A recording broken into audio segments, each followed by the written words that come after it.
If you spend enough time heisting, you're going to come across some really uninspired junk. We're talking meta guns, we're talking meta perks, man, we're even talking meta masks. I've just got one question for you. Meta this, meta that.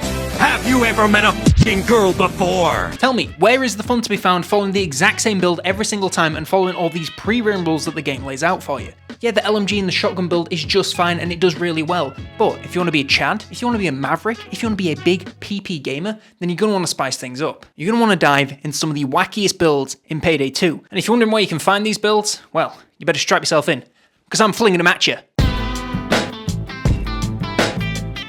Are you? What the fuck? What the fuck? I always knew the AI in this game was trash, but goddamn. Whoa, sniper, don't you fucking dare. You motherfucker. Oh, fuck. Alright, down myself there, I ain't gonna lie. Oh boy. And I'm reloading. I'm reloading. I'm still reloading. Everybody knows that you can go dodge. When it first came out, it was the most OP thing that's ever existed. Nowadays, it's still fine, but it's nowhere near as cracked as it used to be. Still, sprinting around the map at Mach 15 whilst diving and dipping your way around enemy bullets is quite a lot of fun. To spice things up and make it actually somewhat of a challenge, how about we had a little bit of Wild West in there for good measure? So we've got the standard dodge build, which means basically everything in those two trees. You just need them. Crit is really good for the extra damage and it works well with the concealment, which you also need for dodge, so may as well. And then for the full Wild West experience, we're going to be specializing in dual wield revolvers, which means that we need to go into the entire gunslinger tree, well at least most of it, basically for the reload speed and nothing else. After this, you can pretty much go whatever you want. I decided to go into Revenant since it's pretty overpowered, and Swan Song is pretty good and goes really well with dodge since you can zip around the map and get yourself into a better position as you're going down and sometimes get yourself up. When it comes to perk decks, I'm running Crook, but I wish I'd gone Rogue and I don't have enough perk points to do Rogue at the moment because it has the highest possible dodge chance. So you know, whoops. Well, I'm still pretty good chance, and besides, at least I can use ballistic vests and also have dodge, which means I can take 2 shots before instantly dying rather than just 1. Now that's pretty good. Moving on to gear now, we got the Akimbo Model 87s. They got damage, they got not the worst ammo pickup rate in the world, but most importantly, the thing that separates this gun from just being a gun to being something that you need in this build is the cowboy drip. Yeah, I will admit, reloading every 6 shots, kind of a pain in the ass. You do spend half of your time with this build reloading, but it's cowboys, what you can do. That's the most shots you can get in a revolver. And it has decent ammo pickup, so you're going to have to do it anyway. Going to be backing that up with the sawed-off double-barreled shotgun for extra concealment and also, you know, more cowboy swag. So for these two weapons combined, you can pretty much take on any threat that's in melee range, and anything beyond that. On top of this, we're going to toss in a dynamite, a pickaxe, and a medic bag, because let's be honest, you're going to need it, and you're pretty much dripped out to be the ultimate cowboy. If you've got the outfits and the mask DLC, then I highly recommend picking that up as well. So with this build, yes, you destroy in short-range combat, but you do slightly get obliterated by snipers. But, that being said, you do look like the rootinest, tootinest cowboy that the West has ever seen, and if I know anything about firearms-based combat, it's that style points matter way more than actual efficacy. Oh my god, dodge, dodge, dodge, come on, fucking you, let's go! Oh fuck, I missed! God damn, the turret is... Oh, it's so fucking brutal. Jesus Christ, the turret is unbelievable. Just gonna die here. Get that guy, jump. Fucking leg it. The turret doesn't aim at me, which is fuck me. Keep going, keep going, keep going, keep going. Oh great. Go through that door right there. Twitch is waiting. Inside. Okay, gang, no time for battle slapping. Get out of there, AS. On the dozer. Eat shit, bitch. Now this one here, this one's favorite. It's basically a shotgun build, so we've got pretty much everything in the shotgunner tree to make them hit as hard as possible, reload faster, give us extra bonus when we're close to enemies. All that funky fresh stuff is going to come in really useful. We're also going to go big armor, so that tree's going to get some love. And also we're going to go for a lot of ammo pickup things, since shotguns don't tend to have the best economy. Aside from that, you can go pretty much whatever you want. I decided to go for the medic bagman, since that's kind of what I'm doing in my group. And also, when you're on a 5-day hunt and you break your ankle walking out of the tent, having a medic man on scene, never a bad thing. For the perk deck, we're going to go biker, since you get HP and armor every single time you get a kill. And with the shotgunner, pretty much every time you pull the trigger, you should be getting a kill, so you can get yourself back to full HP and armor and survive pretty insane situations relatively easily. And for the straps, we're of course going to lead with the Moscone tactical shotgun for that short range capability. And to back us up, we've got the pump action Giga soft penis shooter for short range capability. If you really want, you can bring some flashette. Yep. Flashette. It's got flashette in it, so it's got long range. You ever seen that video of the like the white lady cooking the, like, I can't even remember what she's doing, but it's like Chef Boyardee or something, but she pronounced it so stupid. It's like, olio pepe. The most important part about these two guns is that you get them in the Hunter's Orange, because the last thing you want is being mistaken for a Magnum Buck running across the bank vault and catching a friendly bullet from your homeboy. Finally, we're going to go with thrown axes and a tactical chainsaw, because if there's one thing I know, when you get some downtime, there's nothing better for you and the boys than some axe throwing after you've cut down a tree log to use as a target. I'm not even messing around, man. This one's pretty good. You mow down pretty much anything that's in close range. Even dozers go down pretty quick, and it'll take at most a mag from your primary or secondary weapon to go down. Yes, if you do come across a sniper or especially a turret, you are probably going to go down in seconds, but how's it going to look on the security body cam footage when they show you, with your high visibility on, getting shot by an enemy sniper? That is not going to hold up in tribunal. Speaking of which, this one, it's the sniper build, so obviously we're going to go into the sharpshooter tree and pick up basically anything to make sniper rifles do more damage, reload faster, have better accuracy, but the most important thing that we're picking up here is graze. This essentially turns all sniper rifles into a railgun that do damage in a 1 meter radius around every single bullet they fire that lands on the target. Whew, that was a fucking graze and a half. I just got like 8 people in one. Sexual style. Other than that, we're going big armor again so we don't die instantly. Speed also doesn't really matter with this build since you're going to be stood still sniping most of the time anyway, so who cares? And finally, we're going to bring some trip mines because they're going to watch your back whilst you set up a sniper nest. You want to bust in, set up a nest, set these trip mines, and then just sit in the scope, baby, and have those mines alert you and destroy anyone that comes to take you out. And for the perk deck, we're once again going biker. The sniper can get steady kills pretty easily by just one-shotting basically anything that isn't a dozer. Kind of like the shotgunner, but, you know, long range. As for the weapons, for style points, we obviously have to go over bolt action, and I've decided to go with the R93. It's got big damage, it can one-tap pretty much anything, including medics. The only thing it can't is obviously dozers. It can even penetrate shields, so if they come up to you, just shoot them square where the face hole probably is, and we'll go down in a single shot. It's pretty great. Backing that, we've got the Folding Wasp SMG, since the last thing you want is a big, bulky secondary weapon that you're gonna have to lug around. At least this one you can fold up into a little box and just carry it around with you, dead casual. For the throwables, we've got the throwing knife, and for the melee, we've got the butterfly knife, both pretty much just for style points, because you shouldn't ever really be using them unless you get into a very close quarter situation for those throwing knives. Again, I'm pretty shocked about this, but this one's pretty good. It takes out snipers dead easily, obviously. It also one-shots pretty much anything. It's essentially just the shotgun, but you actually have to be accurate. The only downside of this is you tend to run out of ammo because you're shooting units that are so far away, so you kind of need to expend most of your sniper ammo and then sprint around picking up ammo boxes. If you're playing with other people, this one can kind of suck. I'm just gonna have them shout out this cocaine. I don't know if this is just something I remember watching where, like, they had a balloon of it in their stomach or something, of like coke, and then it popped in their stomach. So then they just got like a shit ton of just like coke in their system or something like that. You're thinking of the hit film Lucy, where she has that like drug that unlocks 100% of her brain. Yeah. So easy to get confused. It's very similar. Remember when she was on the fucking plane and she was like 3 laptops?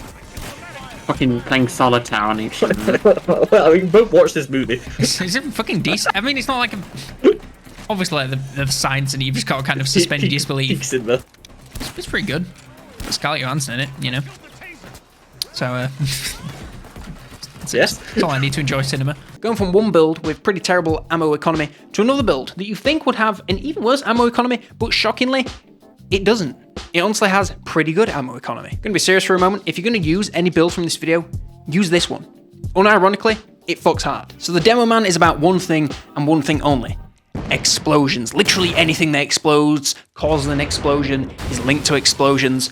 That's all he cares about. Explosions. For skills, since there's nothing that really backs this up, we're gonna go harder into ammo because I don't know if you're aware, but explosive weapons tend to use a lot of ammo and not have the best pickup rates in the world, so getting as much of it as possible is really useful. Also, if we ace this one at the top, we get a chance to pick up extra throwables. We're also obviously going big armor because you need it when you're doing those big reloads, and also, chances are you're going to explode yourself a few times, so it doesn't hurt to have the extra protection. Then, we're going to go jack of all trades to ensure that we can take trip mines as well as an ammo bag.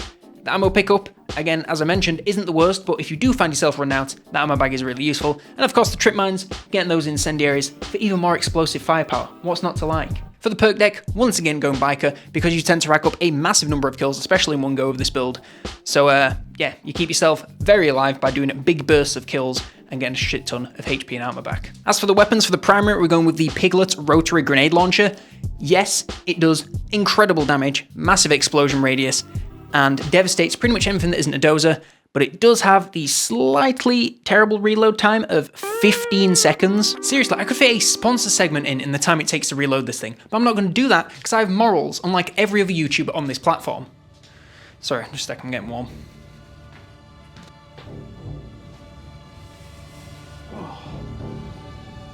Whew. I'm thirsty.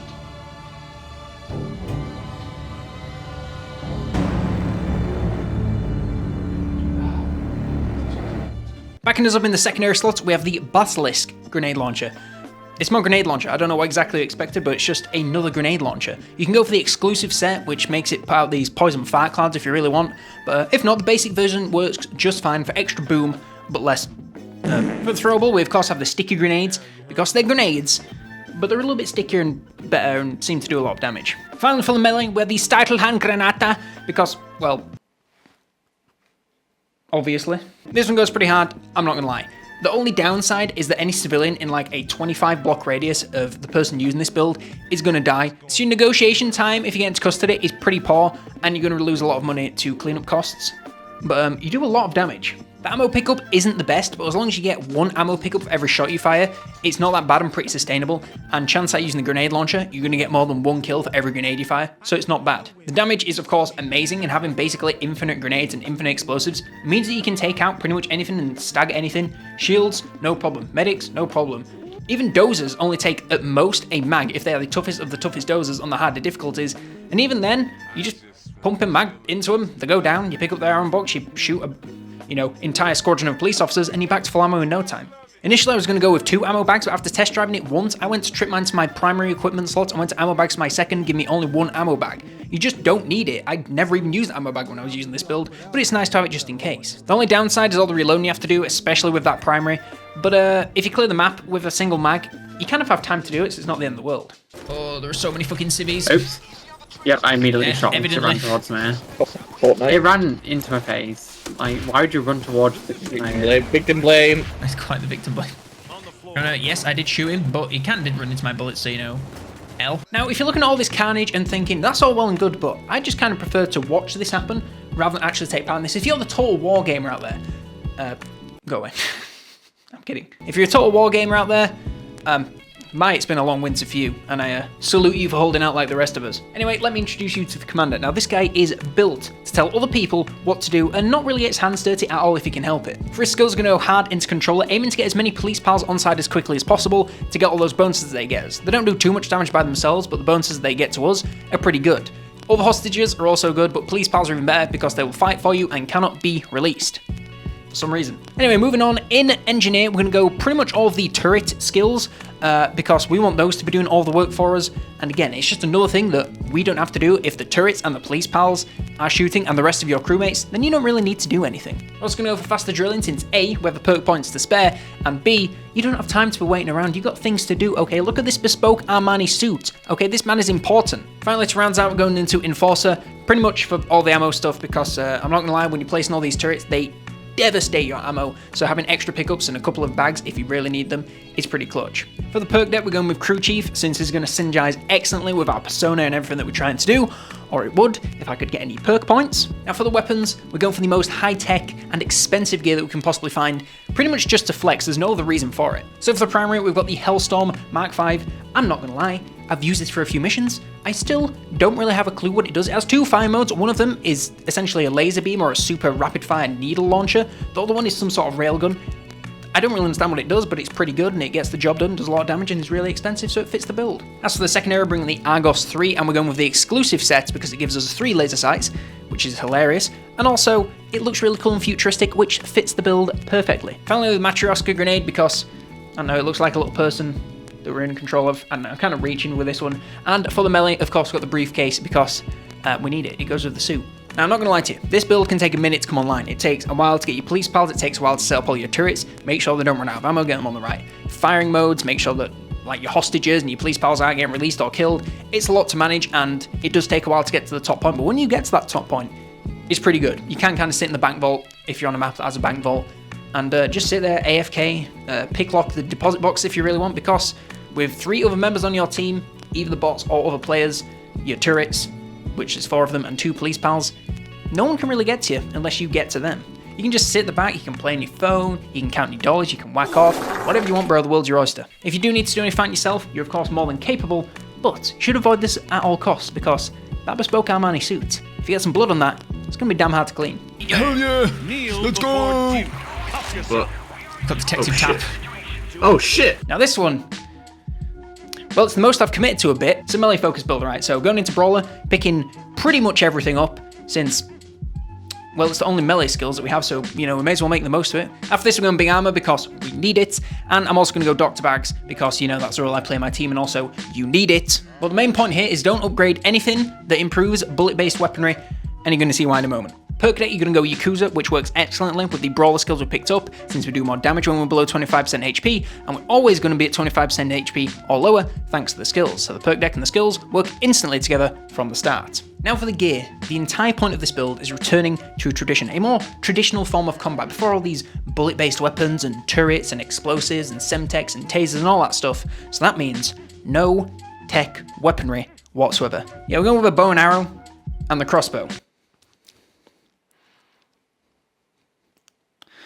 I mean, what else is there to say apart from that? I mean, they do slap hard, even with the low fire rates. You just have to make sure that every single person that you kill, you walk up to them and get your ammo back, because if you don't, you get nothing from ammo pickups, so you run out of ammo pretty much instantly. To be honest, the weapons are kind of in the background, so for the throwable, we're going with the shurikens, which do poison damage and are actually pretty good, and do decent damage on mayhem, which is kind of the area where, I mean, no, never mind. These builds all work on the highest possible difficulty. Death Wish and above, baby. Death Wish, 1 down, you're going to want these builds. Anyway, yeah, the throwing stars, really good. We're also going to bring the katana. I was initially going to go with the empty palm, but it's not great. And this build can use all the help it can get, so it still works with the theme, the American Dragon, and we are still channeling my boy Alexandra Liu from Killer's Invincible, which is the best movie that you will ever see. Most of the time you can get away without using the actual weapons and just stick to the shuriken and the katana, because the shuriken do poison damage, stagger enemies, so then you can just wail on them with the katana until they're done. But if you really want, you can of course use the primary weapons, which does actually synergize with the brawler skills. But, you know, do what you want. It's a melee build, so do melee as much as possible, use the weapons as little as possible, and you'll have a great time. Just make sure you pick up all your ammo, otherwise you really fuck yourself. The bottom line is, you just gotta keep killing to stay alive. So embrace Berserker and flail on enemies as much as possible with that katana, otherwise you're gonna go down in seconds. Oh my god, get fucking debated. I sprinted around the back of the shield to stab him in the back with my katana. It worked. Yeah. Doing? What's going on? What? Why are you interacting so much? I'm not, I'm just meleeing. Now, if you want a melee build, but you want something that's a little bit more Catholic and a little bit more British, then I introduce to you the English Knight. It's the exact same. Okay, it's the exact same. I saw the knight and I saw the sword, so that's literally the only difference. He has a crossbow, even though there's an English longbow, but it sucks. So he's got 2 crossbows. He swaps the sword for another sword, which is kind of a broadsword, and he has the new mask. There isn't a knight set of... Can you believe there's not a knight set of armor in this game? Come on, guys. So yeah, that's the closest I could get. I don't know, this one kind of fell off the rails a little bit. I'm not gonna lie, these melee builds, they kind of suck, but they are a lot of fun. And isn't that the name of this video? It might be, I don't know what I'm gonna name it. Kate's getting the last one. Oh my god, I'm not. I will help Kate, never mind. Oh my god, literally everyone's in here. There's a dozer, there's... Oh fuck, alright. Kate, I might need some backup. It literally went from like 0 to 100 out of nowhere. I'm going in! Okay. Alright, again. I'm doing great. Thanks for asking. So yeah, that's all my fun builds in Payday 2. I haven't got any other Payday 2 vids, so if you want to look for more content like that, too bad, go somewhere else. But if you do want to see more Payday 2 vids, let me know by shouting at my Twitter, which you can find me out there. I mostly just tweet bullshit, including new video announcements, stream announcements if I ever stream, and terrible jokes and polls about how bad Warhammer 3 is. So yeah, follow me there. I'll see you in the next one, folks. God damn. Buy game subs. I'm not even fucking sponsored. What the fuck am I doing?